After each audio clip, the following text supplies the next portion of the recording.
Hey everyone, welcome into a new edition of Devils in Detail. That gentleman is Carson Field. I'm Ethan Schmidt, and we have plenty on tap for your viewing pleasure. A lot of success around the nation for the Sun Devils. ASU Women's Basketball took down a nationally ranked opponent in Oregon State, and the men's team defeated both Oregon schools in Tempe. Our own Bo Wilkinson was at the bank for ASU's 70-67 win over the Beavers. Looking to rebound from a loss to Stanford last week, head coach Bobby Hurley and the Arizona State Sun Devils would face a tough opponent in Oregon State. From the get-go, ASU was struggling to hit their free throws, and it didn't get much better as the game continued, as they only shot 10 for 22 as a team. Yeah, just the free throws. We just got to dial in, and those will come back and hurt us more if we don't, focus in and actually sink our free throws, including myself. I definitely have to, hit free throws and extend the game. Those actually come back and they could hurt us. Freshman Tayshaun Cherry helped lead the way for ASU as he buried a team-high 4 3-pointers and helped the Sun Devils grow a big first-half lead. Then, the Beaver Dam broke loose as Trace Tinkle showed why he is one of the most dominant scoring threats in the conference as Oregon State closed the gap. It's averaging 20 like Tinkle is, and the Thompsons that are really good players that have played for a few years now. I mean, they're gonna have their moments when they make plays. And I talked about coming in that Oregon State is a very good team. They were undefeated coming in here, and they beat good teams. And even in the non-conference, their losses they haven't lost by more than 6 points. So they've been a very good team that's been in all of their games this year. Backcourt duo Rob Edwards and Remy Martin kept the Sun Devils afloat as they combined for 23 points and 5 triples. However, it might have been Silent Cheatham who stole the show in Tempe, as he finished with 10 points, 6 assists, and 13 boards. He also made some big plays down the stretch for the Devils to help them hold on 70-67 and improve to 3-2 in Pac-12 play. All that matters is that we got the win. That's all that matters. No matter we were up a good amount. We have so much to learn from the film on where we get away, how to attack a 1-3-1 when somebody throws it at us, because that eventually slowed us down. So a lot of things we got to learn from every game. I think that we're getting better, we're feeling better. It's just we have to stay consistent throughout the whole game. Arizona State will be back in action Saturday night when they host the Oregon Ducks. For Devils in Detail, I'm Bo Wilkinson. More men's basketball talk here as I am joined by Trevor Booth, a regular on this show. And Trevor, the Sun Devils have hit their stride as of late, winning 4 of their last 5. What enabled the Sun Devils to find their rhythm last week? Yeah, Carson, it goes down to a lot of the conversations we had last week, and it was a lot of the guys growing comfortable with each other. And the rotation with it not being consistent, that's why players weren't able to find their spots and being able to open things up for each other. But now that there's a consistent 8 players on the floor, and it doesn't matter what the starting lineup is, that's how ASU is starting to create a lot of the offensive spurts that they had last week. And then on the defensive end, too, everyone's starting to play off each other, and it's creating those transition opportunities that they often had in non-conference play. Coach Bobby Hurley kept the same starting lineup of Remy Martin, Lou Dort, Rob Edwards, Romello White, and Zylan Cheatham for the past 3 games. What has been working for this rotation? Together, it seems like that everyone's starting to play off each other, as I mentioned, more, and everyone's not limited to a certain role. Remy Martin is starting to become a scorer and a distributor. Lou Dort was often trying to be a scorer and getting to the rim, but now he tied a season high of 5 assists against Oregon. So everyone's starting to move the ball a little bit better, and they're actually starting to get teams out of zone defenses, which is something ASU hasn't been able to do these last 2 seasons, with Tayshaun Cherry and Rob Edwards shooting the 3 ball really well. So it all comes down to that comfort, and I think Hurley was kind of trying to figure that over these last few weeks of conference play, and he said this team was going to bloom late, and now we're starting to see that, and they're starting to become more comfortable, and it could create a big run here. Now 3rd in the Pac-12 standings, ASU has a chance to move up this week before facing Arizona and Washington, who are 2nd and 1st in the conference respectively. What will be the keys to building a win streak?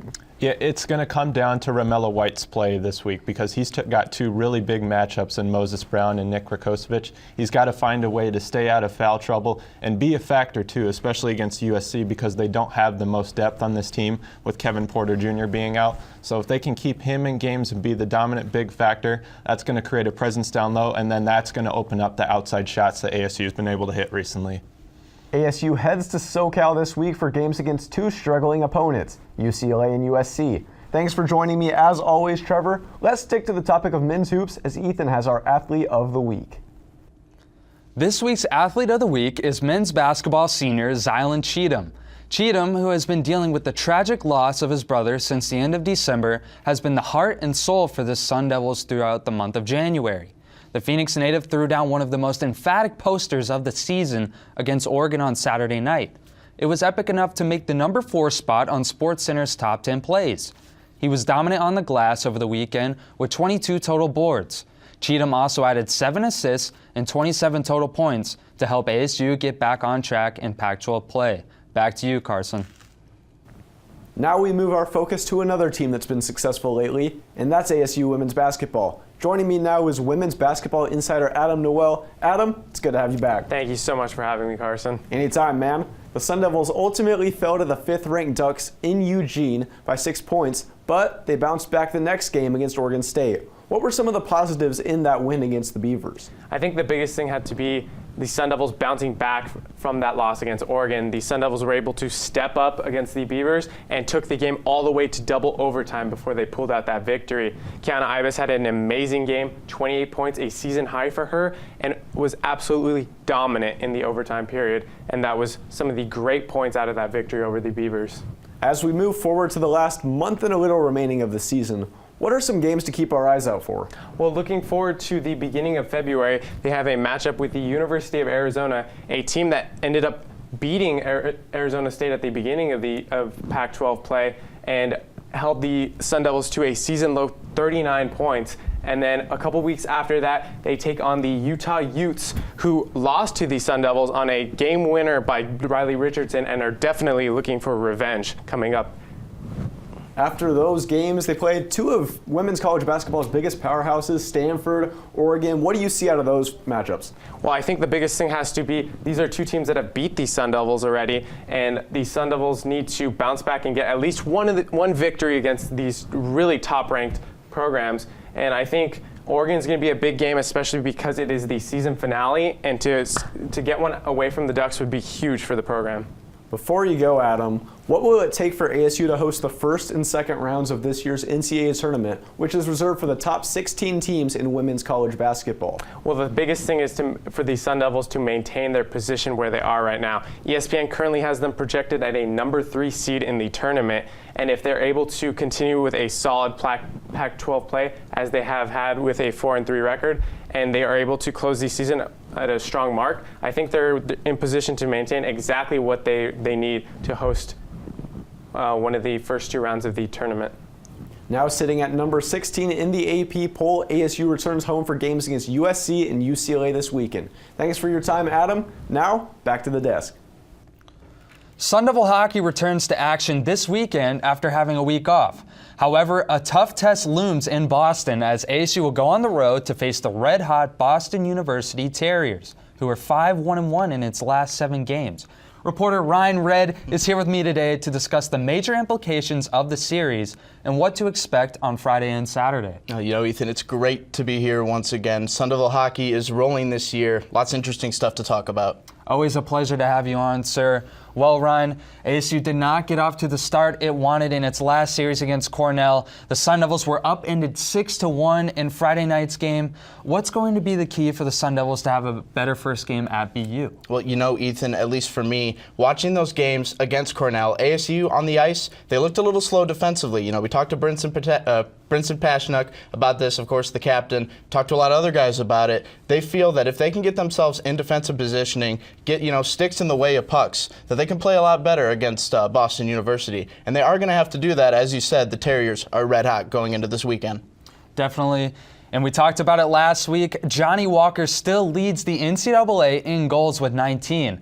But going into this series against the Terriers, who will be players that look to be X factors for both squads? Well, you hit it on the head there, at least for the Sun Devils with Johnny Walker, of course, leading the NCAA in goals scored with a 19. He's also a very clutch player, coming up big in the third period time and time again. If ASU needs a big goal late, it's going to be in the hands of Walker. There's no doubt about that. They'll also need Great play from their goalie, Joey Decord. A homecoming for him in Boston. He's going to have to play well. Now, for Boston U's side of things, it's Dante Fabro, the defenseman, of course, drafted Dior, Nashville Predators, Ethan. So you'll get to see him in a few years. He's playing outstanding this year. He's a two-way defenseman, 15 assists, which, by the way, that's a lot for a defenseman. He's playing out of his mind. Also, Bobo Carpenter for Boston U. He's a captain. He's always a spark. Guys to look out for sure.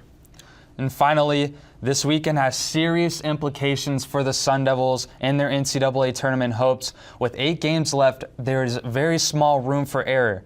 What do you believe will be the outcome, and where will ASU stand in the rankings after the weekend on the road in Boston? Yeah, Ethan, you're definitely right. With 8 games left, the tournament's looming. Things are definitely getting very interesting here in the hockey scene. ASU, for them, they've just got to focus on keep winning hockey games. They're one of the better teams in the country this year from a defensive standpoint. They need to really play like that. I think that you got to rely on your main guys as well. You got to look to Walker. You got to keep your man in the pipes to Cord healthy. I think that this team's got all in the works for getting to that tournament, playing well in the tournament. As for this weekend, I think that ASU is going to split with Boston U. They're a very hot team right now. ASU, of course, preferably would rather win both of those games, make their life a little bit easier. But this weekend, big implications. I think they'll split. Well said, Ryan. ASU is number 17 in the USCHO poll and sitting at number 11 in the all-important pairwise rankings. Excellent stuff, Ryan. You could check out his work and the rest of our Sun Devil hockey coverage at devilsindetail.com. ASU men's tennis's regular season got underway this past weekend in North Carolina, and it ended with 2 losses for the Sun Devils. First, ASU lost in a 4-3 defeat to the Duke Blue Devils. The Sun Devils took the doubles point and the first 2 singles points, but they blew a 3-0 lead shortly after. The next match, ASU took on the number 1 team in the nation and defending national champions, Wake Forest. Once again, the Sun Devils secured the doubles point, but it was not enough, and they lost 5-2. Next, the team heads to the Lone Star State for the ITA kickoff weekend in Fort Worth. 4 players were voted into the National Baseball Hall of Fame on Tuesday. Among those not selected was Arizona State alum Barry Bonds. Bonds, who graduated from ASU in 1986, went on to the MLB and claimed several of the league's hitting records over his 22-year career. The most notable is his MLB record 762 career home runs. However, in his 7th year of eligibility, he received only 59.1% of votes. At least 75% is needed to make it into Cooperstown. Many know the delay is due to his muddy past of steroid accusations. Bonds did make a slight jump from the 56.4% of votes he received last year. Although he took a step in the right direction, it will be difficult for Bonds to make a better case for himself because of connections to PED usage in his professional career. The former Sun Devil still has 3 years remaining on the ballot. And that's all the time we have for you today. Hope you enjoyed the show half as much as we did making it for you. As always, you can keep up to date on everything at ASU Athletics at devilsindetail.com and on Twitter at devil_detail. Thanks for tuning in, everyone.